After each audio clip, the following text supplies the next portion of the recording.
नमस्कार, मैं संजीत कुमार। आप देख रहे हैं रिपब्लिक स्टेट।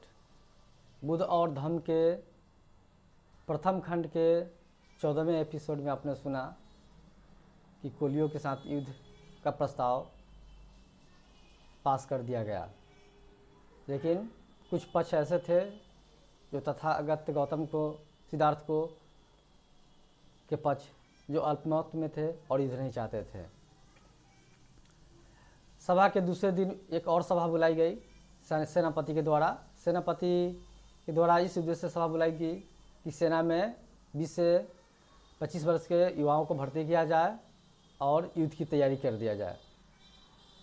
एक पक्ष जो सिद्धार्थ गौतम का पक्ष था जो अल्पमत में थे और नहीं चाहते थे कि युद्ध हो, सेना में भर्ती हो।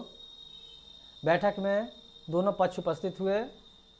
सेनापति का पक्ष जो बहुमत में थी और सिद्धार्थ गौतम के पक्ष जो अल्पमत में थी। सभा में बहुमत पक्ष के विरुद्ध अल्पमत पक्ष का कोई भी सदस्य बोलने का हिम्मत नहीं कर रहा था, क्योंकि बहुमत का निर्णय सर्वमान्य होता है। तथागत गौतम ने देखा कि अल्पमत जो युद्ध के जो विरोधी पक्ष थे कोई बोलने के तैयार नहीं थे। अंत में सिद्धार्थ गौतम ने खड़ा हुआ और सभा को संबोधित किया। उन्होंने कहा कि युद्ध में ना तो मैं भाग लूँगा और न ही युद्ध का मैं समर्थन करूँगा, क्योंकि युद्ध समस्या का समाधान नहीं है। इससे पहले भी पूर्व में कोलियों के युद्ध लड़ने से हमारा बहुत कुछ हम गंवा चुके हैं। कौशल राज के हम अधीन आ चुके हैं, तो अब नहीं चाहते हैं कि कौशल राज का पावर हम पे और अधिक बने युद्ध में के नुकसान के कारण। इस पर सभापति ने बुद्ध को उनके शाक्य संघ की सदस्यता के समय उनके वचन को याद दिलाया। बुद्ध ने कहा कि मैं तन मन धन से अपने वचन पर कायम हूँ। मेरा जो भी निर्णय होगा शाक्य संघ के हित के लिए होगा और उनके फायदे के लिए होगा। लेकिन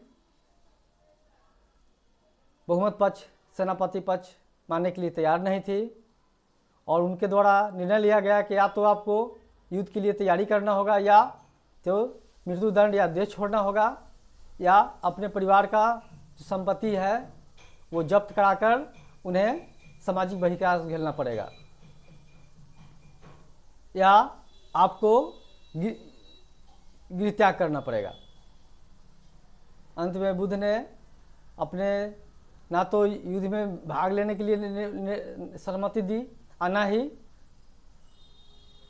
ही अपने परिवार के संपत्ति जब्त करने के, सामाजिक बहिष्कार करने के लिए सम्मति दी। अंत में उन्होंने कहा कि मैं इस देश को छोड़ दूंगा, या आप चाहे तो मुझे मृत्युदंड दे सकते हैं या मुझे देश से निकाला कर सकते हैं, क्योंकि मैं व्यक्तिगत मैं ही हूँ जो आपके पक्ष का विरोध कर रहा हूँ।